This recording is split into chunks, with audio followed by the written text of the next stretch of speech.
welcome. Welcome to the webinar. It is Better Practices for Onboarding New Scientists. I'm Jonathan Klain. I'm the Director of Risk Management and Safety Education for BioRaft. See, I am from BioRaft, right? And in case you couldn't tell, right? And we're excited. We're very excited about this topic. Onboarding new scientists, I think, is a wonderful topic. And it was not my idea. So there you go. I still think it's a great topic, nevertheless. And I've got with me three panelists who have very deep experiences in this area. So what we're going to do, I think I will stop sharing so people can see our panelists up close. There we go. Yeah. Hey, there we go. Yeah, yeah.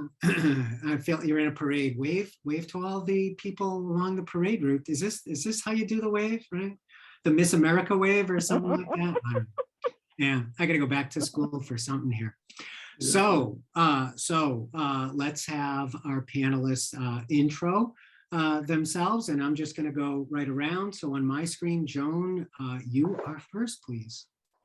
Good afternoon, everybody. I am Joan Wickersheim. I'm the Associate Director for Research, Campus, and Environmental Safety at the University of Texas at Dallas. My background is in environmental health and microbiology. I did graduate from Colorado State University. I very much enjoy riding Harley-Davidson motorcycles, and I've had a very fun career passing through enforcement and consulting, working as a risk manager at the City and County of Denver, and now for the past coming up on 4 years have been here at the university, and I very much enjoy and love everything that I do here in the academic world. I'm sorry, I need to say who's next, right? On my screen, Scott, you're next, please, sir. All right. Good afternoon, everyone. My name is Scott Maddox. I am the EHS specialist here for 3M. Our company was recently bought out by 3M back in October of last year. We are a medical provider, and I hold a bachelor's degree in occupational safety and health, and I have an MBA as well.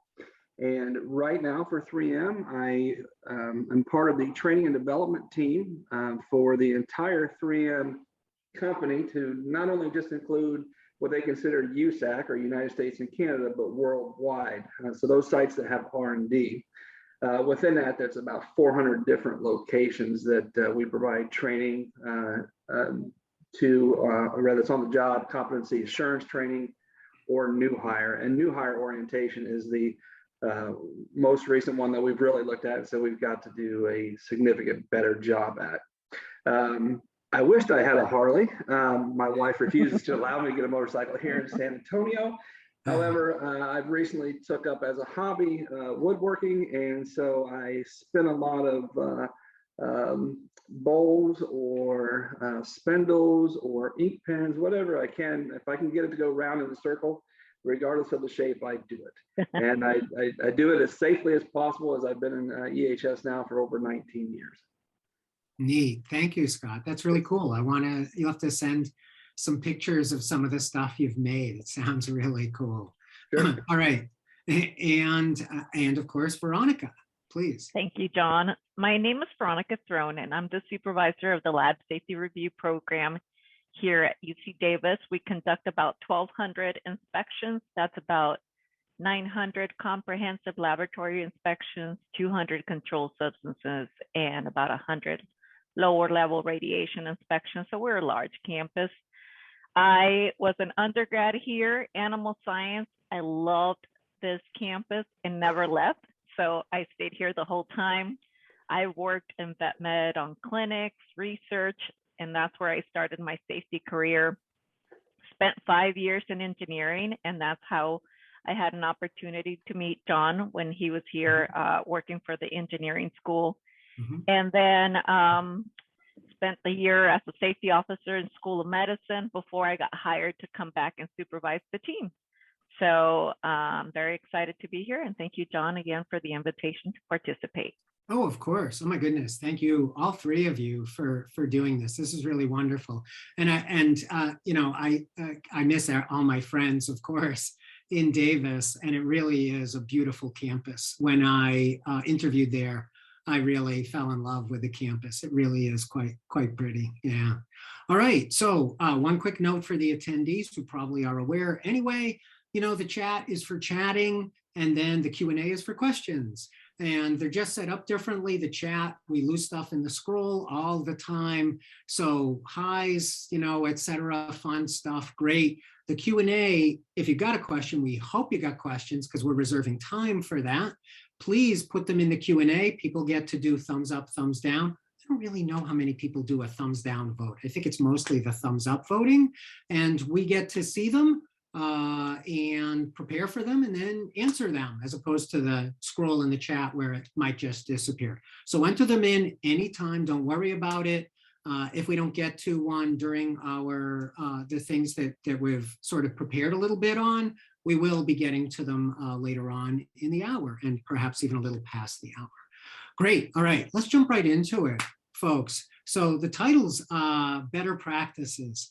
And so let's talk about that. I always like better practices better than best practices, because I tend to be a little too literal at times. So what are some really great better practices that you all have found? And just to be different, I'm going to start with Veronica. So the best practices that I think for the lab, for the onboarding new faculty is when you meet a new faculty, if you present yourself with a welcome gift, you provide some resources and a friendly smile, I think that's the best way to start a relationship. You have to understand that these new faculty, this is a new job for them, and they are excited just like we were excited when we received a new job. They are excited and nervous about this new opportunity too. That has worked really well for me. Cool. That's great. A great start. Thank you so much. All right, Scott, what about for you? And of course, I think everyone's curious, is it really much different in industry or not? So let's start to find out. Well, honestly, I don't think it differs in industry. I was in oil and gas after I left the Navy. Orientation is an orientation across the board. As the individual that gives the orientation, that's really what makes all the difference, right? So you have to be able to stop and listen and provide that feedback to the individual, let them provide the feedback to you as well, because this is your very first chance to make a lasting impression on that individual. If that's not good, the individual's experience to the orientation is not going to be good, and then it's hard to recover from that. Yeah, I agree with that. All right, and Joan, what about yours?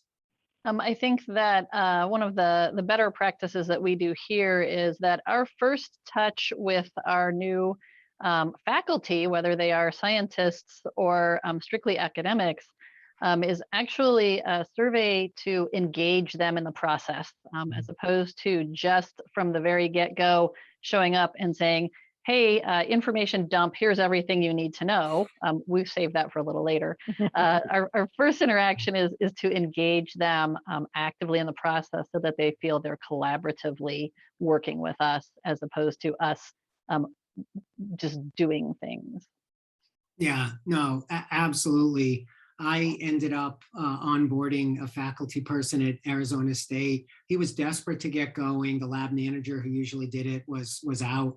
And so I went over and I spent a couple of hours walking him through whatever he wanted to do.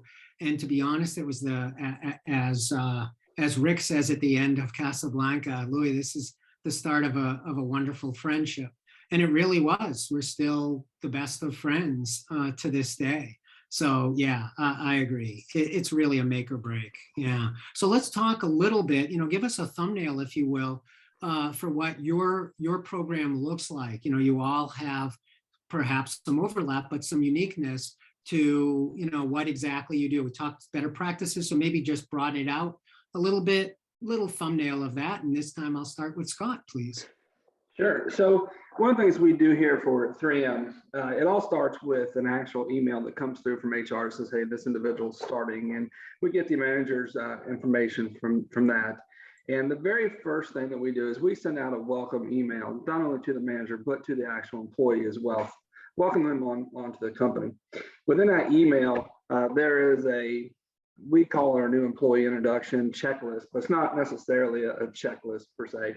But what it does is it gives the manager and the employee the opportunity to see step by step what they're going to go over during the orientation process. And then once that's all said and done, about 30 days later, I will reach out to them and actually get feedback from them on the orientation process. And some of that is just, just conversation between them and I about the orientation process, or they'll even come back and they'll say, look, you should maybe consider this for the next time, or when you go to update your orientation process, or your orientation process was one of the best ones that we have. And then from there, we have different databases, just like everybody else does. And we take this information and we put it in that database.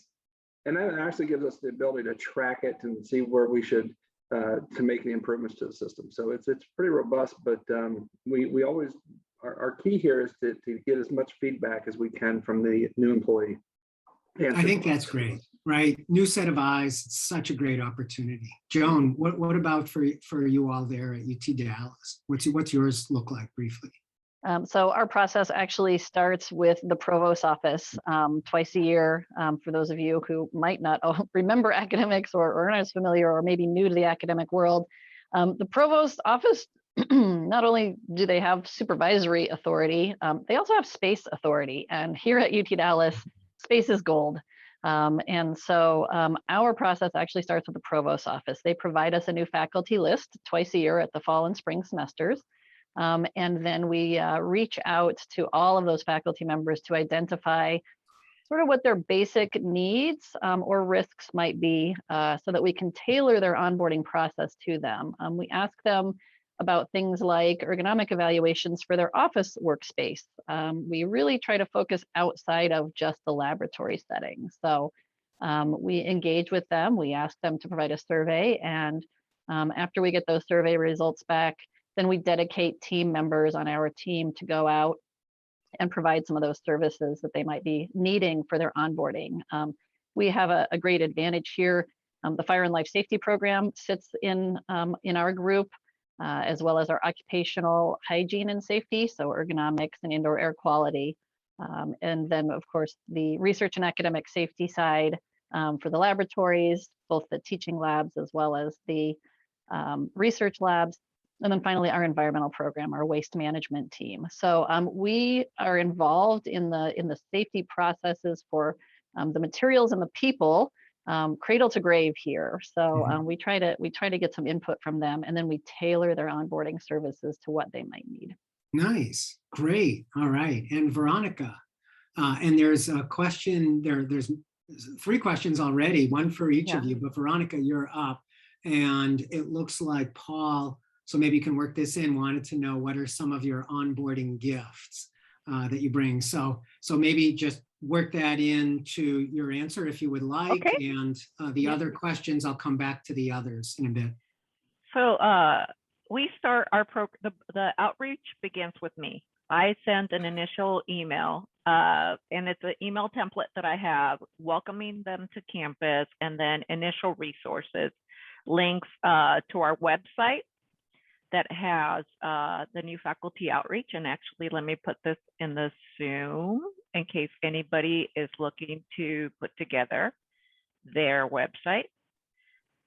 So this is just a website that we have for new faculty.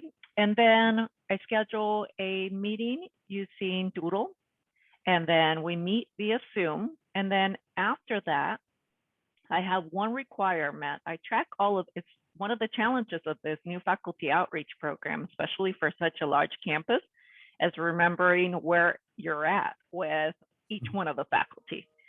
So I have a spreadsheet, and I introduced a new line to that spreadsheet, which is, so I supervise the team of lab safety professionals. I add a line where the lab safety professional has to reach out at least one time, because we schedule, after my outreach, we scheduled their first review, their first assessment 6 months later. So I wanted to make sure that somebody from my team touches bases with them at least once. And then from there, I also coordinate a gift. So talking about the gifts, let me share with you my gifts. I'm going to share two resources. Okay, let me do. I want to know how the gifts are going to come through the screen to me. I can't wait. I love getting gifts, Veronica. So I put together a spreadsheet with the actual product numbers, the vendors. Most of the printed stuff that we put together is through For Imprint, I believe is a company. So I put all the resources for you there in case you're looking at that. But let me show you one of the, this is our custom spill kit that one of my team members puts together. And people love this.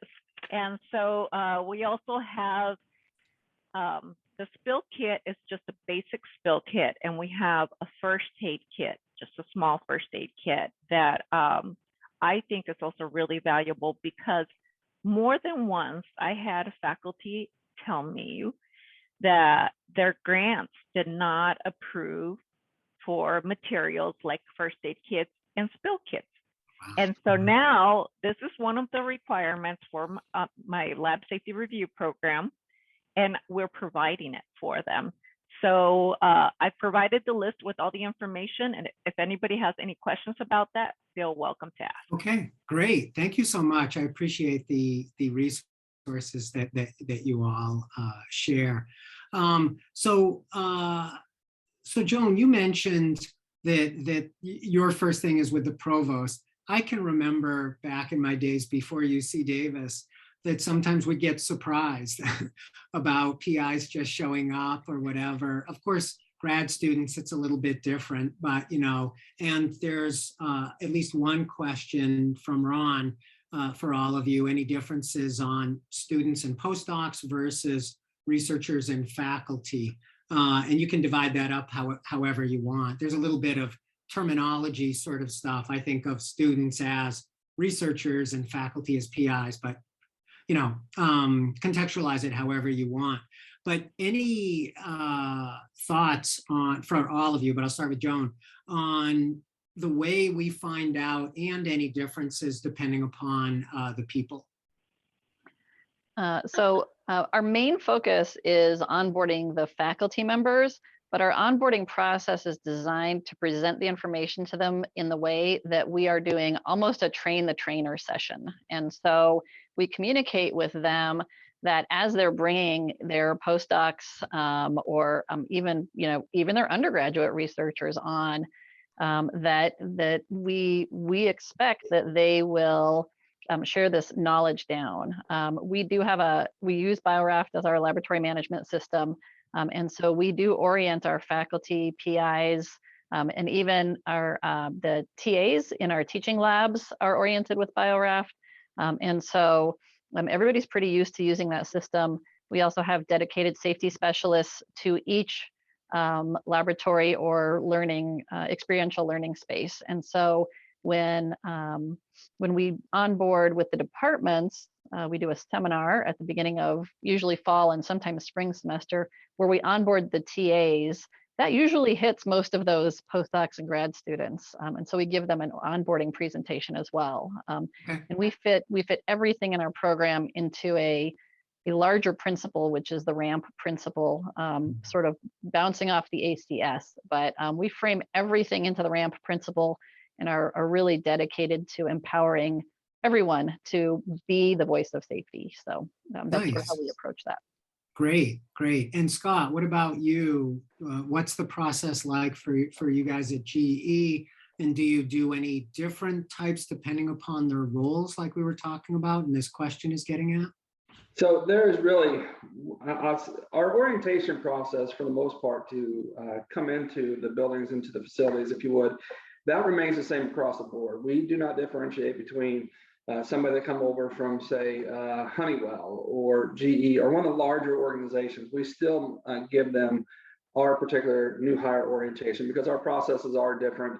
We want to introduce them to, our safety manuals and our various databases.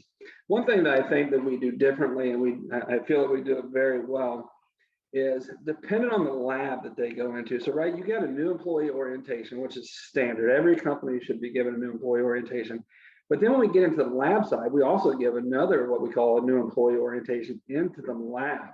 And during this particular time, what we say is, you have to be escorted through the lab. Doesn't matter what your experience is. You could be a scientist with 30, 35, 40 years experience, but until you complete the lab orientation, you're always escorted through there, right? But the minute you complete it, and then there's some key competencies that you have to be able to express and to demonstrate.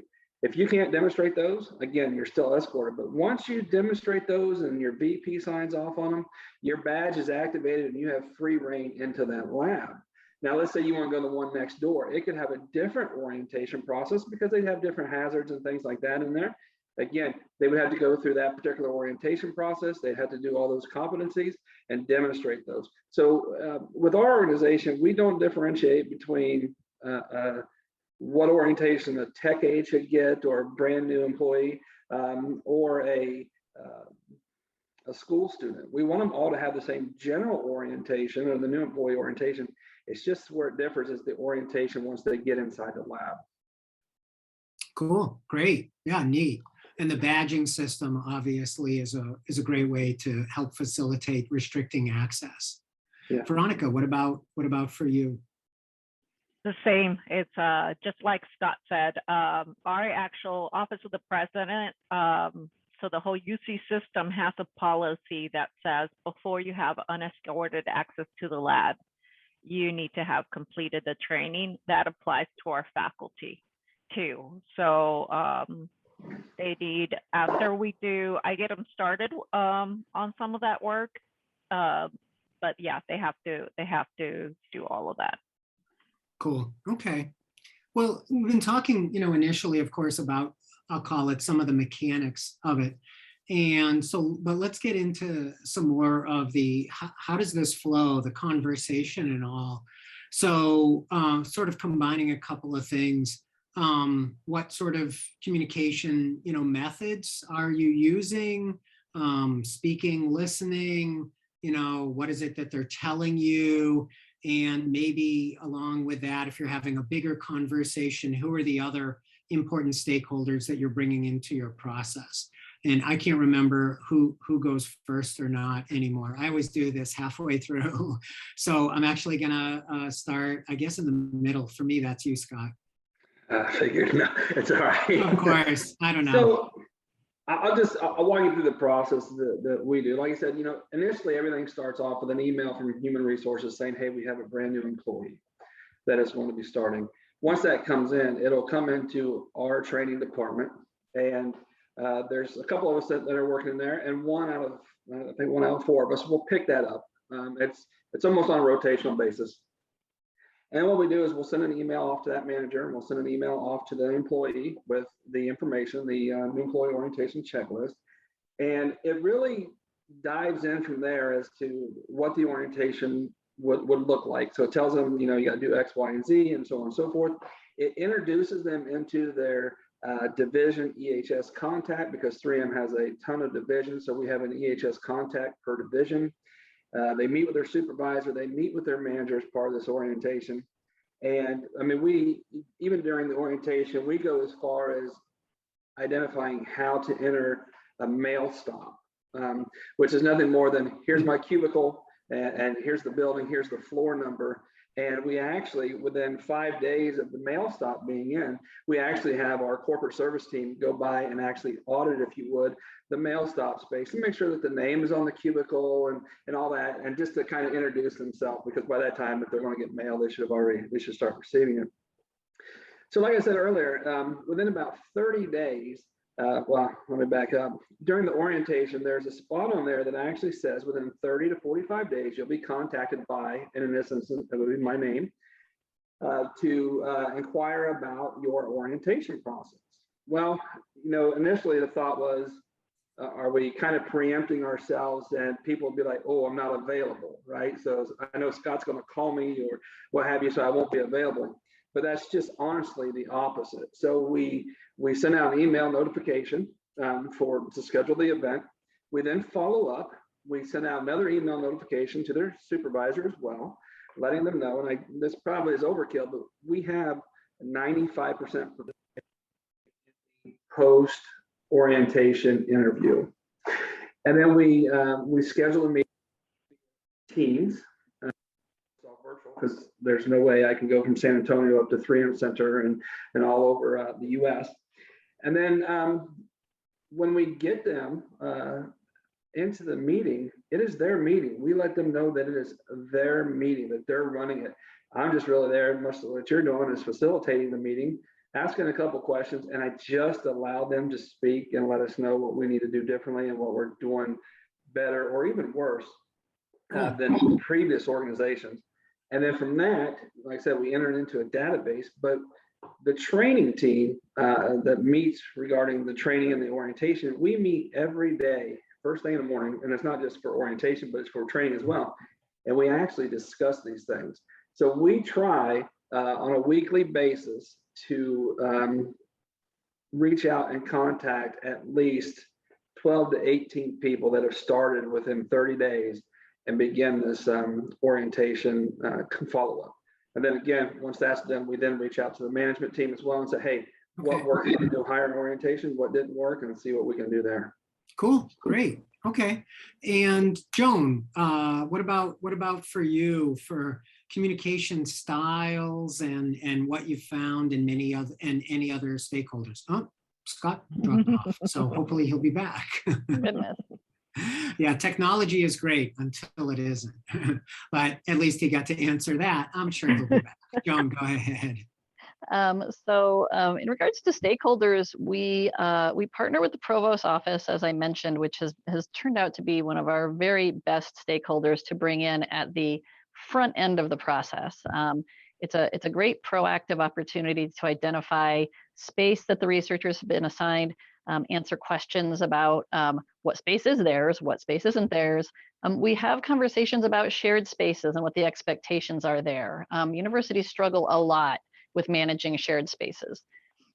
We also bring stakeholders in, such as our facilities management group. In our research buildings, a lot of times the researchers are coming in, they need some renovation, they need some infrastructure work, things like that. So partnering with that stakeholder as well. Our communication method is variable. We try to hit a couple different methods. We do email, interactive survey through Qualtrics. We have our, of course, face-to-face one-on. We never stopped onboarding people face-to-face. Even during COVID, we didn't onboard anybody during our limited phase of operations, but as soon as we were onboarding new researchers, we met face-to-face in their spaces. It's critical for us to be able to see and to listen to them describe it. When we meet with them in their spaces, they walk us through, they show us what they have already, they show us what they're planning to get, they show us their space setup, and then they start asking us questions. Do you think this is the right place for a biosafety cabinet? Well, it's directly under this air supply, so I think that's probably not the best choice. Let's talk to facilities management, who's standing right here, and see if they can help with that. We do involve a lot of the stakeholders in that process. Our fire and life safety team occasionally has to be involved. We might bring our chemical hygiene officer in if there's concerns about flammable quantity limits, things like that. So we try to involve all of them. Oh yeah, no, I'm impressed by it. Veronica, what about for you, communication and stakeholders when it comes to your process? John, I've always valued at UC Davis, we have a role called the Department Safety Coordinator. So that is a department representative and somebody that works for that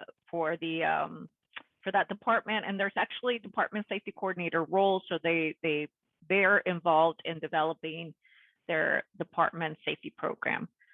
I find that they're our best allies because they are within the college, they are our connection to departmental resources, great allies, safety officers, directors of safety for the school-wide level people that are in that role. What happened, this is kind of what happened with COVID. I've always valued that role, and also obviously somebody from my team, the lab safety professional. but being able to find a room, my office, there's only 2 spaces, 2 chairs right here.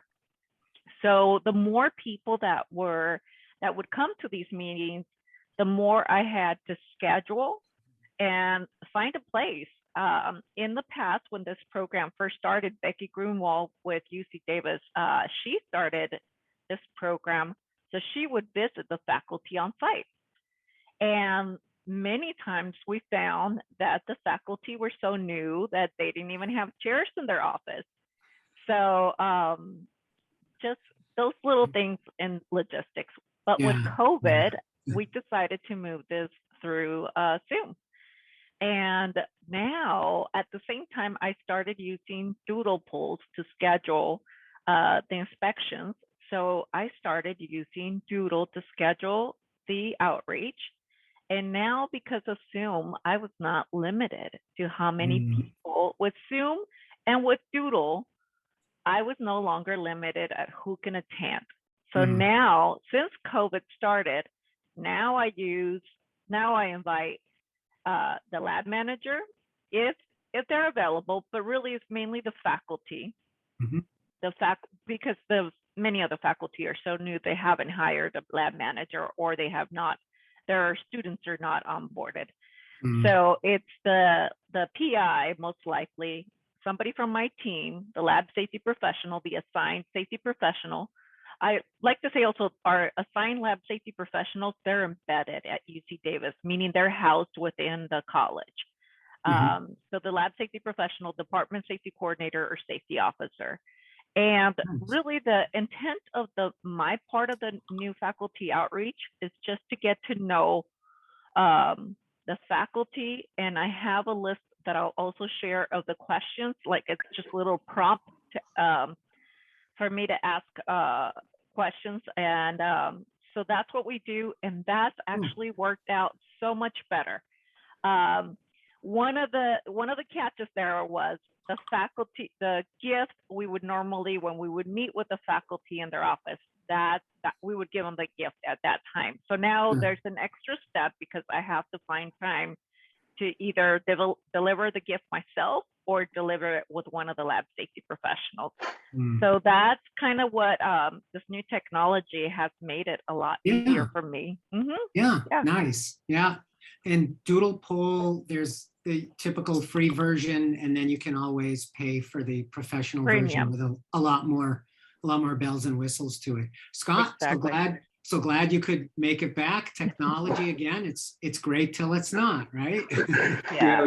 Technology is hit and miss some days, right? I mean, it's fantastic. And I really, I've come to the conclusion that with everybody pretty much working at home or still working at home, or a lot more people are working at home, the internet bandwidth is just not there, and my computer just can't keep up. No, I totally get it.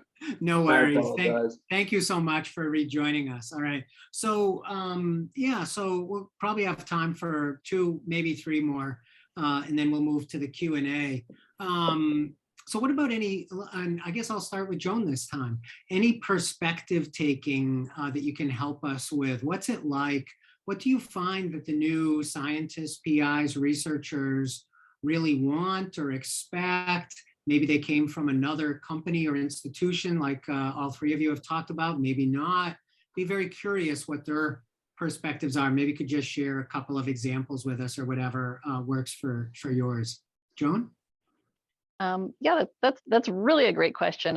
It's interesting because when you start the conversation off, and one of the things we do try to do is, like I said, we do meet with them in the lab, but we try to start the conversation in the hallway actually, and we talk about, hey, where are you coming from? What were the expectations there?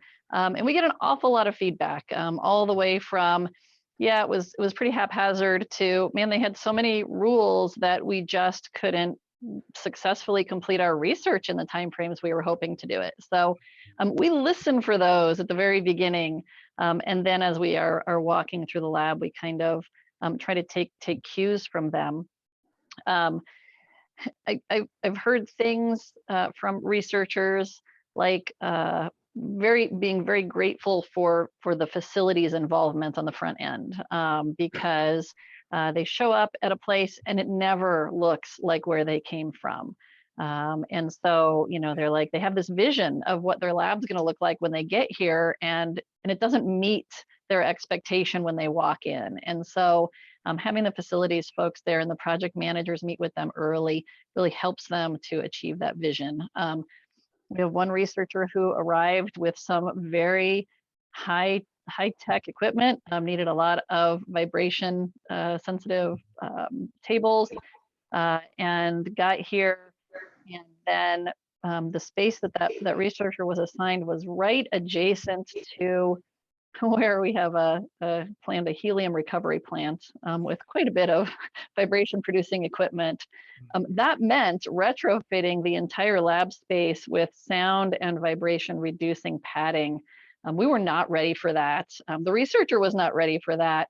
Fortunately, our facilities team was on board from the get-go and was able to work with the provost office to get that completed. Yeah. I think one of the topics that we're going to be doing in the new year looks like we'll be renovating and building labs, and what that process is like. I've got a couple of colleagues, one of whom Veronica knows, of course, at UC Davis, that hopefully will be joining us for that. So that I think it relates directly to what you're talking about. Veronica, so what about for you? Any sort of briefly perspective taking what you've found they really want or hope for, or anything? I think they just really want somebody to help them navigate, what are the requirements? So, we can have at UC Davis, you can have biological use authorizations, animal caring use authorizations, laser use authorizations, aside from just the general lab safety requirements. So one of the things that I do during my new faculty outreach is I connect them with those people. I start their lab hazard assessment. I do a quick 3-minute demo of here's where you find those online tools. And so I find that just process of an efficiency really helps. In my previous role, I used to be a lab manager in research for medicine and epidemiology. And I found that the faculty that I worked with, they conducted, it was vet med, so they were doing clinics, research, and also teaching, aside from having a personal life. So this is where I think my outreach really streamlines and connects them. The controlled substances manager, I connect them with those people, and they really value that. I found that now department safety coordinators started connecting me with their faculty. And I say that that's one of the successes, because if the department safety coordinator trusts me with their faculty and they're the ones reaching out to me, then I think we're doing the right thing. Cool. Yeah, very good. Scott, what about for you all at GE? And I would imagine, you've got both early career professionals coming right out of academia, as well as more seasoned professionals maybe coming from another company or something. Yeah, and just real quick to correct, I'm not with GE, I'm with 3M. So I'm sorry. Okay. No, it's okay. My mistake. Too many things on my COVID brain fog brain. Sorry about that. No, it's fine. So I would agree both with Joan and Veronica and what they're saying. I think when you look at a new employee or a new student, or sometimes we even have teachers just coming in and working with us for the summer or interning through the summer, they definitely want the resources. They want to know what's available to them and who they got to call, or who they should call, and who they should talk to. One of the things that I think is key, and what they're not looking for is they're not looking to drink from a fire hose when they come into the building. There is such a thing in a lot of organizations, and I can tell you from my personal experience, they're so set on we have 4 hours and we're just going to inundate you with so much information that the individual becomes overwhelmed, and before you know it, they're just shaking their head in agreement because they're done. And so what they want is definitely want the resources, and they want to know who they can reach out to and who that supervisor is. They want to know when they're going to get paid, of course, which is another great opportunity for you to sit down with them and talk to them. But again, they want to know what's the most important items that they should know without just having it force fed to them. And they want to know that they have your time to do the orientation. The worst thing you can do is come in and go, you got an hour of my time, so here's what we're going to talk about, and I'm just going to get up and leave. And then they're sitting there like, what just happened? What storm just walked through here? So orientation wise, I always have tried not to give so much information that they just become overwhelmed. But if you stretch it out too long, then they forget. So it's a fine balancing act. And I think that not only from their standpoint of the new employee or the new faculty member, I think that's what they want. I think as the person doing the new employee orientation, I think that's what you want as well. Yeah, I was just thinking back. I did some work for LL Bean, and their former head of EHS asked me to sit in on some of their trainings. And he had a conversation with a new employee, and they used to do block training, so tons of training altogether. And he just casually asked this young man what he remembered from his bloodborne pathogen training, one out of X number during the day. And this young guy had the deer in the headlights look. He could not remember a darn thing. And so they decided, like I think you all are saying, to really take a hard look and revamp it. All right, let's see if we can fit one more in, and then we're going to transition to Q&A, and we'll launch the poll during the transition. So anything that people might be missing, any surprises that you go, wow, I didn't expect to see that occur, maybe benefits that you weren't thinking about that were just really nice surprises, something along those lines that maybe people aren't thinking about traditionally. And I don't think I've started with Veronica lately, so I'll go to Veronica first. John, what I found was, like I was saying, I was a lab manager several years ago. And at that time, most of the faculty had a staff research associate, so a staff member that would help them manage the lab. And more, what I'm finding is that research maybe is so competitive and this whole publish or perish environment that more and more of those roles are gone. And so maybe also if there is somebody like a staff research associate, they're helping 5 different faculty out instead of 1 or 2, like it was when I was doing that role. So what I find is more and more graduate students or postdocs are the ones leading and managing the roles for the lab. And so there is a high turnover of those roles. So creating, this whole transition in between postdocs or graduate students, I think it's really important, in that consistency. So yeah, I've been really surprised, and it really makes it very difficult, Nice. For those faculty that they don't have that support, like they did 15 years ago, 10 years ago. Right. Cool. Good. Scott, what about for you all at 3M? I think one of the biggest things for us that we're seeing is the individuals that come over from other organizations that come into 3M or that visit 3M for the summer or as an intern. I don't necessarily know if it's a surprise, but the benefit is with the new set of eyes that come in, they can actually look at our processes and our procedures from new hire orientation all the way down to training and to the way they do things in the lab. That has been a added benefit across the board, but more so, I think by giving them the voice to say, tell us what we're doing right, tell us what we're doing wrong, compare us to where you've been before, which is always, a competitive advantage, so to speak. But, I think we've become more opened up to hearing the feedback. And the benefit is it's helped us develop a world class. I'm not gonna say we're best in class yet, because everybody on here will say they're best in class, and that's totally understandable. But it has honestly given our new hire orientation process great. I mean, it's just giving us legs to where we are now reaching out, and we're having the individuals coming in and speaking to us. And we're actually having these new employees as they're bringing things up to their management team or the people that's been with us for a while. Those individuals are now coming back to us and going, hey, well, have you thought about doing this? Or I would like to take the lead on this. The other big surprise that I'm seeing here recently is individuals straight out of college or universities. They're asking for mentors inside the lab, which I find is fantastic because before, even in past life for me, it was or past jobs, not for me, but in past roles, it was, I know it. I don't need a mentor. You're wasting my time. And even the mentor was like, look, I don't even need to help the individual.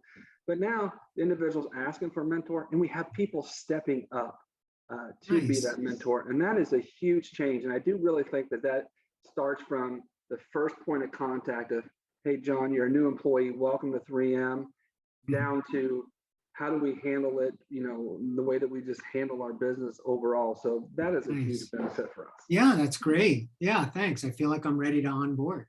And Joan, you're batting sort of cleanup on this question. So what about for you all at UT Dallas? Benefits, surprises, etc. So I think I'm going to take a little bit different approach. There were a couple of questions in the Q&A asking about, postdocs and folks that are coming in and onboarding that aren't faculty. These are people who are doing their projects. They're getting ready to submit their theses, and they're really looking to make their way out there in the world. They're not going to stay in academia forever. Here's what's surprising.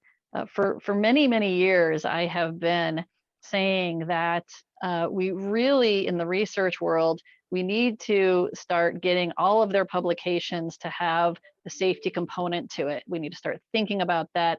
The basis of everything they do here as an educational basis should include safety. It shouldn't just be an afterthought or whatever it happens to be. So here's my surprise. I was recently in a lab. We had a student, a doctoral student, ready to start up a new process in one of our engineering labs, was having some trouble with some equipment, thought it was related to one thing. We started talking and I said, well, do you have a process diagram for this? Because it would be really helpful to know the process diagram. And this is somebody we hadn't really had a lot of interaction with before from our safety team. And the answer was, oh, I absolutely do. As a matter of fact, I have a really, really good one. It's all expanded. I have a whole section on safety and process safety built into my dissertation and into my paper and into my research and into my publications. And it's really important. And so I really need you to help me get this straightened out so that I can put it in there so nobody else runs into this problem again. Wow, safety success right there. I was very surprised. But that actually is the approach that I'm seeing here across campus. Our graduate student association is asking us to be more involved. And so this onboarding process with not just the faculty, but actually helping to onboard these students into the process of incorporating safety on a daily basis is really something that I have been happily surprised to see increasing here on our campus. That's great. And thank you for addressing some of the Q&A. So speaking of which, we're going to transition. So my cohort here, Chris, will launch the poll on topics. And so we really appreciate, there it is, everyone, panelists, you're not able to, but take a look if you like, helping us on some of these different topics, what would be your choices and all. Not a competition, just trying to figure stuff out for booking into the new year. And obviously also, if you're interested in being a panelist, please indicate that, or please don't hesitate to reach out to us. So while folks are doing that, there was a couple of things in the chat. Veronica has been posting some of her stuff. Here's the talking points for it. That's great. And Jeff said safety reporting is required for some journals. and someone, Pauline, said ACS requires it for publication. That's really neat. Yes, Okay. and if you, John, if you actually watch the safety culture board on SHIMA's community of practice, Ralph Stewart just alerted everybody that there's a professional development workshop coming up, and it does talk about this this inclusion now of the safety sections through the ACS and the scholarly communication. Yeah, Ralph and I are good friends as well as colleagues, and he and I chatted for quite a while about a couple of things, what I'm doing with my dissertation and what he's doing with his training. I will double down on or piggyback, whatever, what Joan just said. What he showed me was really great, very engaging training, very scenario based and all. So I highly recommend anyone look for that. If you're in academia, it's in the safety culture COP for SHIMA. I don't have access to it right now. So let's take a look at the questions, some of which have been done. I've got to scroll up to the top. And I don't know if you touched on this. If you did already, Joan, feel free to say so. But Marielle was asking what you asked in your initial survey. I didn't go into a lot of detail. And John, do you have the ability to share your screen with the resource that I provided, that 3-page PDF? Yes, give me a minute. Where did you share it? Sorry. I sent it to you in the email. Oh, gotcha. I'm so sorry. Yeah, let me find it. If you want to post that up. So, and this is a resource I'm happy to share out with you. I kind of put it together for this webinar, but I put together a really compact flow chart that has so much information in it, it'll make your head spin. And it kind of summarizes those things. What are the questions that we ask? It sort of goes over our whole process, but we're asking folks about what types of things they're going to be working with so we can learn about what they're going to be doing. Human subjects research, are they going to have miners in their spaces? Do they have radiation producing sources? Are they using plant models? Things like this. And then we try to customize the services based on their answers. So yes, you can see this this chart here. So this is sort of our process from start to finish, where we proactively connect, which is where we get that list from the provost office and we send out that survey. The survey covers the topics you see under the Learn section, as well as the diamonds under the Customized Services, so that we can identify what we need to provide. So those are some of the questions that we're asking in the survey. And so that's what we ask. We do provide another resource. If you can go to the second page, John. Sorry about that. There you go. Thanks, Joan.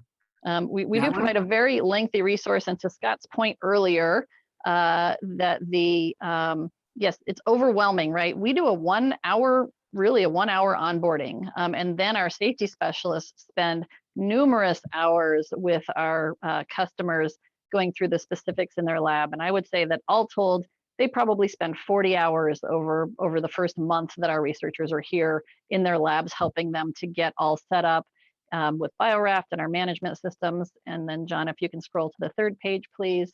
Yeah. We provide them with the handout, which is this resource guide. It's shockingly about 100 pages long, and it realistically gives them all the resource and tools that they need to start doing something that they might be doing. So you can see here the topics that we address: the RAMP principles, lab emergencies, door signs, PPE, waste disposal, BioRaft, dangerous goods shipping, material transfer agreements. We get them in touch with all the different places through the Office of Research and Innovation they might need to go. So nice. That's a very comprehensive answer. And I think that answered some of the other questions in there too. So yeah, no, that's great. And Maria asked if you can share this. Do you have easy access to post it in the chat? That would be great, Joan. Thank you so much. Yes, I will. I'll try to post that right up into the chat. It's a PDF, just a 3-page PDF. I'll post that. That should go fine into it. Yeah, just like Veronica did. Cool. All right. So I think we answered that. I think we answered that. Sorry, it's so hard to scroll through all of these. Alma asked, how many employees do you have to take care of this onboarding?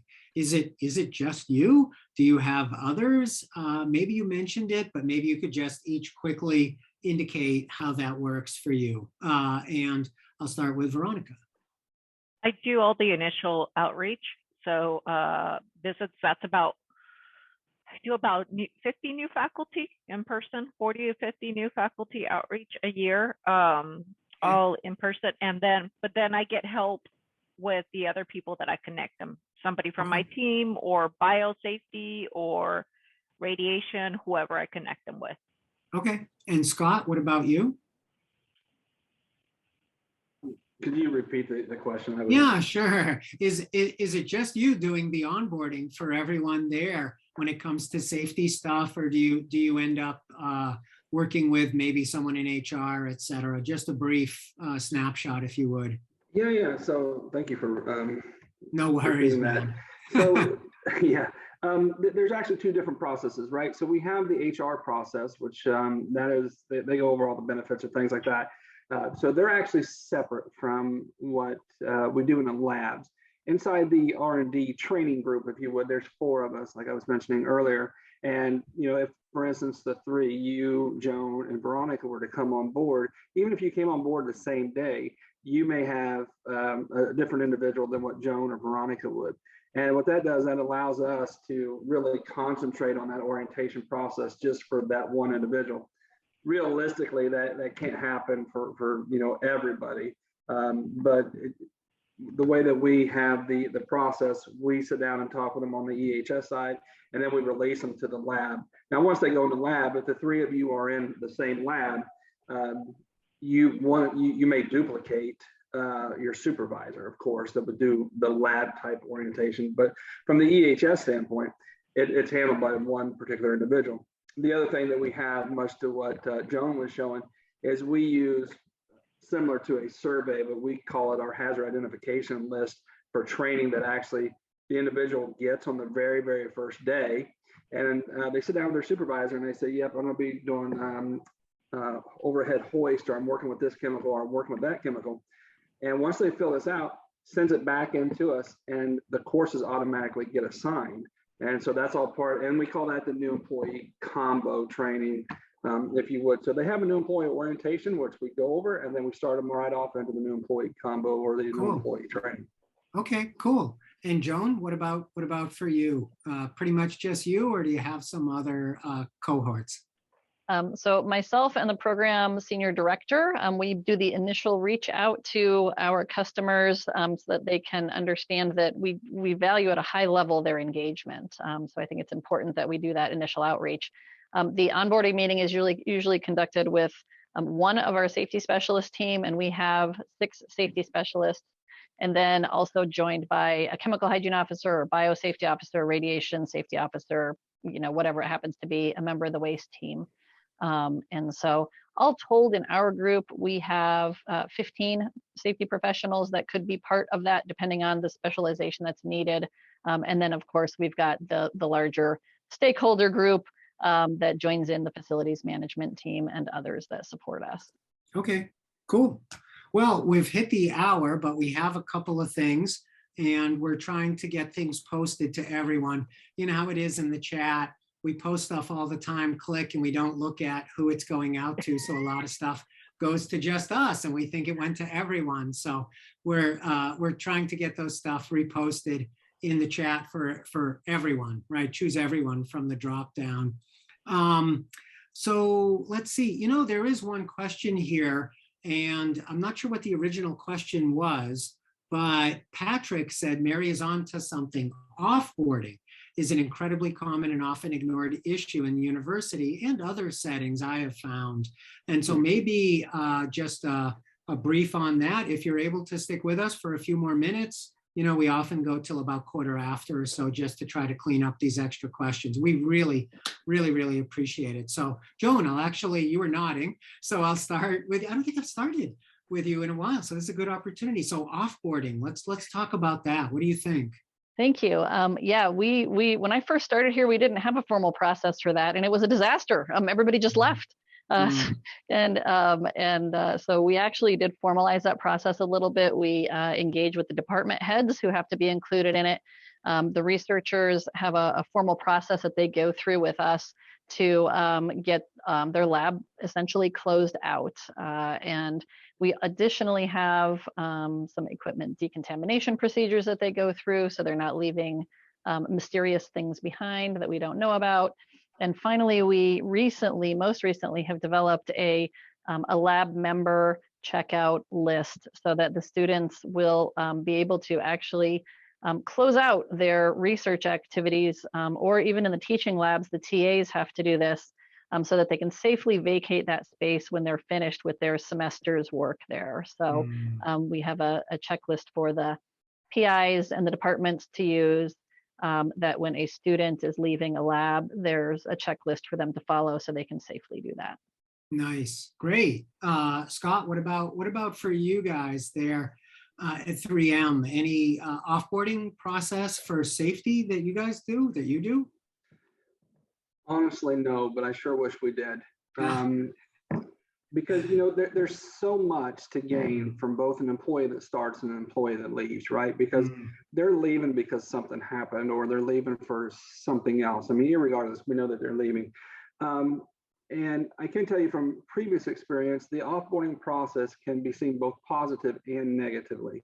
So the individual that's actually doing it has got to do it in a positive way, and has got to find out when the employee, have them leaving on good terms or separating on good terms is great, because you're going to get a lot of valuable information. Oil and gas industry, we did just that, right? Is we tried to get them to provide the input. What can we do differently? What, sometimes we'd even ask the crazier question of, well, why are you leaving? We're such a great company. Why are you leaving? And it was just 50 cents more, or whatever that looks like, right, per hour. But if you were to actually take the time and sit down with them and have the conversation, making them feel at ease and making them feel that you're not coming to attack them because they're leaving your company, you're going to gain a lot more value out of that conversation. Onboarding and offboarding, to me, you want to make a very strong first impression, right? When you get the brand new employee in, but you want to make the same impression as they're leaving your company, because the last thing you want to do is go out and say, that company didn't care for me, and that's why I left. And so again, having those conversations, and one of the things I know that we've probably hit on briefly here is, can't stress it enough, the new employee process and the offboarding process is perfect. Build the relationships. Build the relationships, because you want them to trust you, and you want them to understand where you're coming from. No relationships, it's going to be so hard to do this. Yeah, neat. Thanks. And Veronica, what about for you? Any offboarding that you guys get to do for safety? Yes, so I just shared our website. Number one, we have a website because we too have this problem with the offboarding of researchers. Many times they leave a messy lab behind, and that's expensive for everybody. More than anything, also, when the researchers leave and you don't know the hazardous materials because everything's not properly labeled, that's even harder. So we have this website. I just shared it with everybody. And so one of the things is I have a checklist of all the labs that I inspect. So that lab does not come off my checklist until all of this has been done. And on top of that, we are there to help them. We want to be a resource. We want to help them know what to do with the hazardous materials. And so the lab safety professional can also assist through that process. And so that's, equally important. And something that I remind the researchers is, it took this long. Remember how long it took for you to create all these safety programs, the animal care and use, the bio, the rad? Well, give yourself that much time to offboard that program and dispose or take care of those hazardous materials. Cool. Great. All right. Let's see. So there was one. I guess Scott, your facilities have card access. When I was at Arizona State, they had that. UC Davis was getting it just as I was offboarding from there. So I can start this. Kathleen asked, so does each lab entry have its own separate access card? So the system, which is called Linnell, that we had at ASU, and I'm pretty sure UC Davis has it, you get a card, it's all done by program, and they program in, can put in, take off whatever doors they wanted to open. I knew the guy in engineering, and all of a sudden my card wasn't working. I went to him and I said, hey, Scott, his name was Scott, actually, Scott. And I said, hey, Scott, I can't get into anything. And he looked and he said, oh yeah, you've been here 5 years. I sunsetted yours. And literally it was this, click. Okay, try it now. And I tried it and I was in. I mean, it's that instantaneous. But any other comments on any differences or advantages that you all have? You're spot on with the card thing. It is a great, it's a great resource, and sometimes it's aggravating to know because when I started with the organization before we were bought out by 3M, I was under the impression that EHS should have access to everything. It doesn't matter. I didn't care. If my title's EHS, I should be able to go in there. So my very first week with the company, I was like, hey, EHS, I go to swipe my badge and the door it stays red. And I'm like, wait a minute. So I go to security and I said, why is this red? And he said to me, he says, Scott, you haven't completed the lab safety course yet. And I said, I don't need to, right? I'm safety. I don't need to. I can go anywhere. And he says, not in these buildings, you can't. So we used it for that, right? And now even further, it was absolutely a great tool to help us with the badge security during different periods of times for security and employee safety, because we could lock down and we can direct them to one door. So that was, the badge readers were fantastic, and it really did help us keep individuals out. Gotcha. And that's the same thing for visiting professionals, right? Their badge is not open. So if they come in and say, I want to go to lab 311, they have a 311 badge. As long as they're escorted. But again, keep in mind, visitors are always escorted in our buildings. Yeah, got it. Yeah. Joan, for you all, do you guys have cards and access readers that way? And does it work any different, or is it pretty much the same? We do have that. There's a couple of different levels of security. We have for special security areas, our police department group is involved in approving those authorizations. But for our research lab spaces, it's all tied to your training through BioRaft. We link that all together. And so, yes, you have to complete your BioRaft training, and otherwise your card does get deactivated. We also operate our lab coat dispensing machines with our cards. And so that is also tied to your BioRaft training. Gotcha. Thanks. And Veronica, anything different or whatever on your end? I wish we had a more thorough system, more secure system. But honestly, each department, each college, each lab, they have different rules associated with that. We do have, like John was saying, the engineering, engineering, School of Medicine. They're more proactive about the card safety, but we don't have a solid program for that. Yeah. What we do have is the lab safety review program, where we do conduct the annual inspections, and then anybody who's not in the roster, then it ends up being noted as an action item during the inspection. And so then we help them resolve that, but it's more of a reactive versus a proactive for my team. Yeah, no, I totally get it, having lived it there and also at ASU. Yeah, it's really tough. Well, we're at 10 after the hour. I really appreciate everyone's time here. It looks like we've covered everything. Both Joan and I have computer challenges. For some reason, Zoom won't let me access files unless they're in certain spots. So what we'll do is, it's a great document. We really appreciate Joan sharing it. I'll work in-house here. We'll figure out a way of getting it posted on either the webinar site or something else, maybe via email, whatever, and we'll do a outreach to everyone there. And in case there's anything else from our other panelists as well. But we've got 2 minutes left maybe. So any other final thoughts? What would be your final words, a couple of words of wisdom for our attendees who are left? And we still have quite a few attendees. I don't think I've started with Scott in a while. So Scott, I'm going to go to you first, sir. So if you don't mind, I would like to answer Paul's question in this particular thing, because Paul asked, how do you figure out who is leaving? Right. Paul, that's a great question. If you find out, let us know. But in all seriousness, I do think it goes back to the relationships of what you build with the individuals, because if they trust you and they know that you're not going to go behind their back and do some things or say things, they're going to talk to you. One of the biggest challenges from an EHS standpoint that I've always felt is you walk into a room and people, they tend to scatter, right? Or they used to. They would scatter because, oh goodness, EHS is here.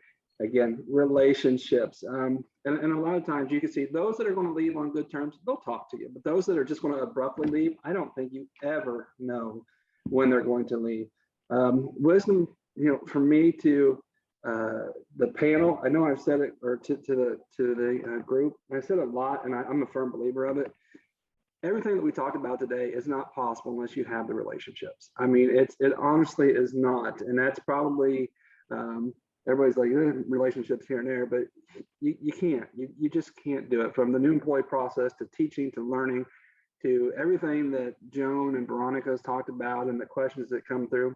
If you really narrow it down, it is relationship building, whether it's with a brand new employee or the supervisor. And once you do that, you tackle 99% of the issues that you're going to be faced with on a daily basis. So my advice is build those relationships, maintain them, foster them, do what Veronica does, send them gifts. I take people out to lunch every now and again. I really try to do a lot of positive reinforcement, and it all helps. So that's the advice that I would leave the group with. Oh, that's great. Great. Joan, what about final words of wisdom from your perspective, please? My words of wisdom and my visual for you all is please, when you are onboarding your scientists, when you are meeting your new people for the first time, take off your safety glasses. Put your safety eyes away. Stop telling them that they're doing things the wrong way and correcting things before they even have a chance to get started.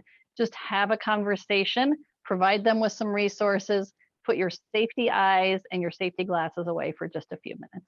I like it, both literally and figuratively. All right, Veronica, you get the last panelist words of wisdom, and then I'll close it out for us, please. I won't lie to you. This does take time.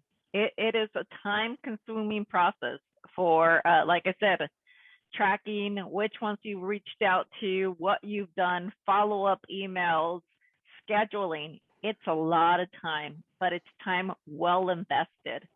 This time that you invest ahead of time, it creates a relationship. They see you as a resource, that you build trust. So therefore, it's a positive interaction. Later on, when you need them to do something because something went wrong, you've started that relationship with resources and trust. So it will be worth it. Great. And we've had a lot of great engagement and comments and questions. People love everything you're saying, trust, relationships, everything else that you're doing. Thank all of you. Thank so much to our panelists, Joan, Scott, and Veronica, for joining us today. We really appreciate this very, very much. And thank you all attendees who came and engaged with us. This is great. So this is Jonathan from BioRaft saying thanks so much, and we hope to see you again in a couple of weeks. Take care, everyone. Have a good one. Thank you, everybody. Bye-bye. Bye, everybody. Bye.